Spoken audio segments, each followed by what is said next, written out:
Hello, welcome back to my YouTube channel. This is me Deepti आणि आज आपण आपल्या पुढच्या अध्यायाला सुरुवात करतोय. तो आहे मात्राशिती अध्याय.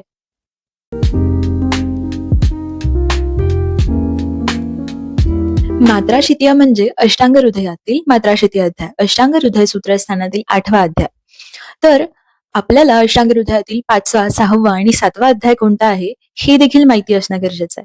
म्हणजे 5वा अध्याय हा द्रवद्रव्य विज्ञानी आहे.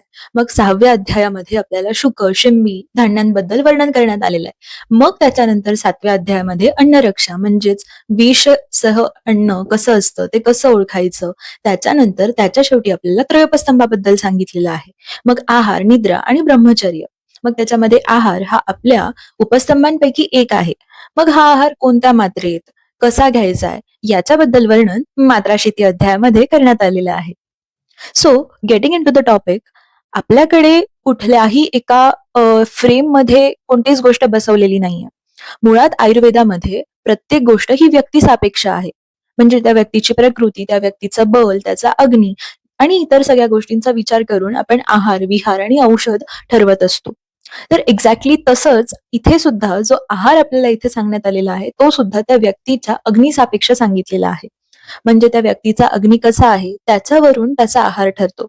जो आहार माझ्यासाठी योग्य आहे, म्हणजे जो पोर्शन माझ्यासाठी योग्य आहे, तो कदाचित तुमच्यासाठी नसेल. किंवा मी स्वतः आज जेवढं अन्न खाते किंवा जेवढा पोर्शन खाते तेवढाच माझ्यासाठी उद्या योग्य असेल किंवा सम्यक ठरेल असं नसतं.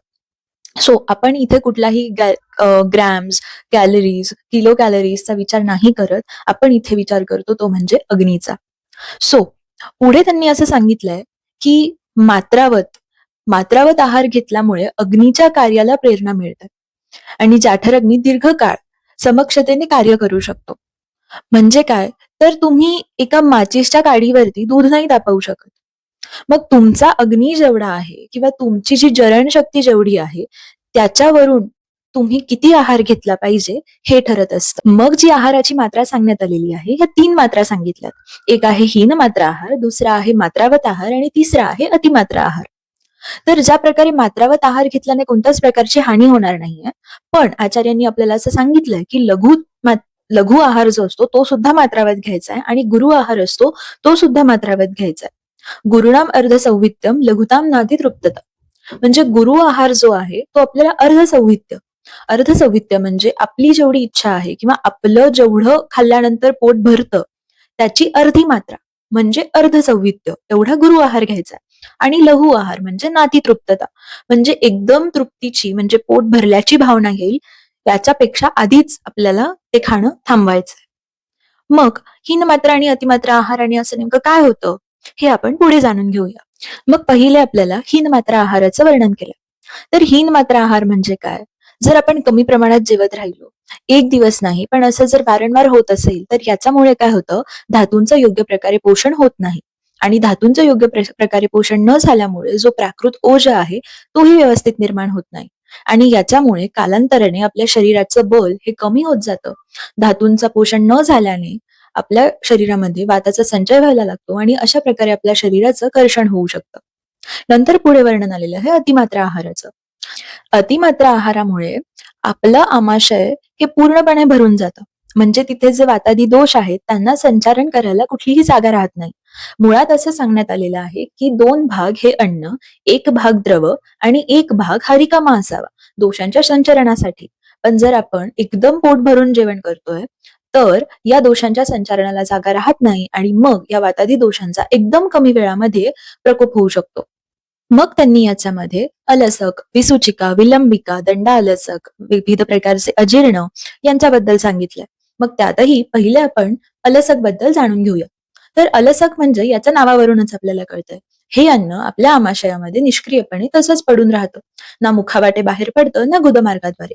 आणि ही निष्क्रियता नेमकी कशामुळे असते, तर ही निष्क्रियता ही अन्नाची सुद्धा सांगितलेली आहे आणि महास्त्रोतसाची सुद्धा सांगितलेली आहे. म्हणजे या अन्नाला जे आमत्व प्राप्त होतं त्याच्यामुळे आणि महास्त्रोतसाची जी अक्षमता असते त्याच्यामुळे ही निष्क्रियता प्राप्त होते. मुळात असं असतं की महास्त्रोतसाला काम करण्यासाठी त्याच्यावरती कोणत्याही प्रकारचा दबाव नसायला पाहिजे. महास्त्रोतसाच्या गतीने हे अन्न पुढे पुढे ढकलत जातं. पण जर महास्रोतसांच्या भिंतींवरती कोणत्याही प्रकारचा दबाव असेल तर ही क्रिया व्यवस्थितपणे होत नाही. पुढील आहे विसूचिका. तर विसूचिकेमध्ये सुद्धा अत्यंत कुपित झालेले जे वातादी त्रिदोष असतात ते अनेक प्रकारच्या पीडा निर्माण करतात. सर्वांगास आपल्याला सुई टोचल्याप्रमाणे वेदना होत असतात. अलसकापेक्षा थोडी भिन्न वेगळी आणि संप्राप्ती इथे असते. वातादी दोष विकृत पद्धतीने गतिमान असतात आणि त्यातही पित्त आणि कफदोष हे ऊर्ध्व आणि अधोमार्गाने बाहेर पडतात.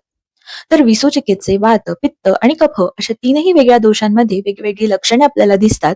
ती असतात पुढील प्रमाणे. तर वातामुळे शूल होतो, भ्रम होतो, अनाह, कंप, स्तंभ, पिंडिकोद्वेष्टन. पित्तामुळे ज्वर, अतिसार, अंतर्दाह, मूर्छा, मद आणि कफामुळे छर्दी, अंगगौरव, वाकसंग म्हणजे बोलण्यामध्ये अडथळा येणे, क्षिवण आणि क्षवथू. मग याची चिकित्सा सांगितलेली आहे. तर पार्ष्णीच्या ठिकाणी म्हणजे आपल्या टाचेवरती दहन कर्म करायला सांगितलंय. पुढे येतो दंडा. मग पुढे आहे दंडालसक. तर दंडालसकामध्ये काय होतं की जे आपले ऊर्ध्व अधोमार्ग आहेत हे पूर्णपणे रुद्ध झालेले असतात, जे प्रकोपित दोष आहेत त्यांच्यामुळे. याच्यामध्ये शरीर वाकून जातं, एकदम स्तब्ध झालेलं असतं आणि त्याच्यामुळे हा असाध्य व्याधी सांगितलेला आहे. मग पुढे येतं आमविष. तर आमविष हे कशामुळे होतं? म्हणजे अजीर्ण असताना जेवणं, अध्यशन म्हणजे आधीच पचलेलं नसताना पुढचा आहार घेणं, त्याच्यानंतर विरुद्ध आहार सेवन केल्याने आमविषाची निर्मिती होते. हे अत्यंत पीडाकारक असतं आणि विषाप्रमाणे लक्षणं आपल्याला शरीरामध्ये दिसू शकतात. तर विष समान असल्यामुळे ते आशुकारी आहे. म्हणजेच काय, तर त्याला एकदमच ते देह व्याप्त करून घेतं लवकर. आणि हे पण असाध्य सांगितलेलं आहे, कारण की याचा जो उपक्रम आहे तो विरुद्ध उपक्रम आहे. म्हणजे आमाची चिकित्सा करायची असेल तर आपल्याला ती दीपण पाचन करावी लागेल. पण विष आणि आम हे दोन एकदमच विरोधी गुणाचे असल्यामुळे याची चिकित्सा आपल्याला याच्यामध्ये शक्य नाहीये.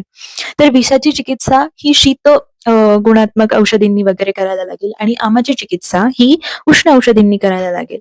मग त्याच्यामुळे हे व्याधी विपरीतत्व किंवा हेतू विपरीतत्व जे आहे त्याच्यामुळे याची चिकित्सा होत नाही.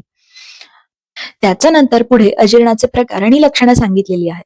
तर वातामुळे होतं ते म्हणजे विषलब्ध अजीर्ण, पित्तामुळे होतं ते विदग्ध अजीर्ण आणि कफामुळे होतं ते आमाजीर्ण. तर आमाजीर्णाची चिकित्सा ही लंघन सांगितलेली आहे. विषलब्ध अजीर्णाची चिकित्सा ही प्रभूत मात्रेत स्वेदन करायला सांगितलंय आणि विदग्ध अजीर्णाची जी चिकित्सा आहे त्याच्यामध्ये वमन सांगितलेलं आहे. याच्यावरती आपल्याला एक एसएक्यू विचारला जातो. आणि त्याच्यानंतर पुढे आहे रसशेषाजीर्ण. म्हणजे काय होतं, तर शुद्ध ढेकर आपल्याला येतो, म्हणजे शुद्ध उद्गार येतो. आपल्याला असं वाटतं की अन्न आपलं पचलेलं आहे, पण तरी पण आपल्याला पुढील आहार सेवन करण्याची इच्छा होत नाही. मग याच्यामध्ये चिकित्सा म्हणून त्यांनी सांगितलं की 1 मुहूर्त म्हणजे 45 मिनिटं झोपावं. तर बाकीचे जे अजीर्ण असतात त्याच्यामधला जो उद्गार असतो तो शुद्ध नसतो, पण रसशेषाजीर्णामधला जो उद्गार असतो तो शुद्ध उद्गार असतो. कारण की याच्यामध्ये जो अन्नाचा स्थूल भाग आहे त्याचं पचन झालेलं असतं. पण शेषाजीर्ण म्हणजे जो शेष आहे, जो थोडासाच भाग आहे तो अपाचित राहिलेला असतो. त्याच्यानंतर पुढे सेवनाचे जे अयोग्य प्रकार आहेत याच्यावरती पण आपल्याला एमसीक्यू विचारला जातो. मग समअशन म्हणजे पथ्य आणि अपथ्य यांचं एकत्र सेवन करणे. अध्यशन, आशन म्हणजे आधीचं जेवण जे आहे किंवा आहार जो आहे तो पचण्याच्या आधीच जो पुढील आहार आपण घेणार आहोत तो खाणे. अकाल भोजन म्हणजे भुकीची वेळ झालेली नाहीये पण तरी पण जेवण करतोय किंवा आहार घेतोय. बहुभोजन म्हणजे एका वेळी अधिक मात्रेत खाणे. अल्पभोजन म्हणजे एका वेळी कमी मात्रेमध्ये खाणे. मग पुढे त्यांनी नित्यसेवनीय जे द्रव्य आहेत त्यांच्याबद्दल सांगितलंय आणि नंतर त्यांनी भोजनक्रम सांगितलाय. तर या भोजनक्रमावरती सुद्धा आपल्याला प्रश्न विचारतात की भोजनक्रम काय आहे? एमसीक्यू किंवा वायवामध्ये याच्यावरती प्रश्न येऊ शकतो. तर पहिले आपल्याला मधुर, गुरू, स्निग्ध, मंद हे अन्न सेवन करायचंय. मध्ये अम्ल आणि लवण आणि शेवटी आपल्याला लघु, वृक्ष आणि उष्ण पदार्थ सेवन करायचे. पण याला अपवाद म्हणून जर मंदाग्नी असेल तर कटू, उष्ण आणि अम्ल रस खाऊन पहिले अग्निदीपन करायचंय आणि मग आपल्याला आपला आहार घ्यायचा किंवा जेवण करायचंय.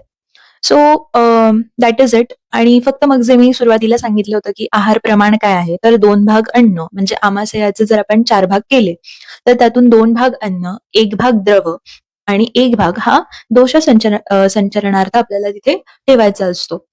आणि मग पुढे अनुपान सांगितलेलं आहे, तर अनुपानावरती पण विचारलं तर आपल्याला एमसीक्यू विचारतात. So that is it. आणि मात्राशितीयमध्ये एवढे काहीतरी पॉइंट्स आहेत ज्यांच्यावरती प्रश्न विचारला जाऊ शकतो. So this was a quick revision to your points. आणि पूर्ण मात्राशितीय वाचून घ्या. छान अध्याय आहे. So you will get to know. आणि this is it. See you in the next one.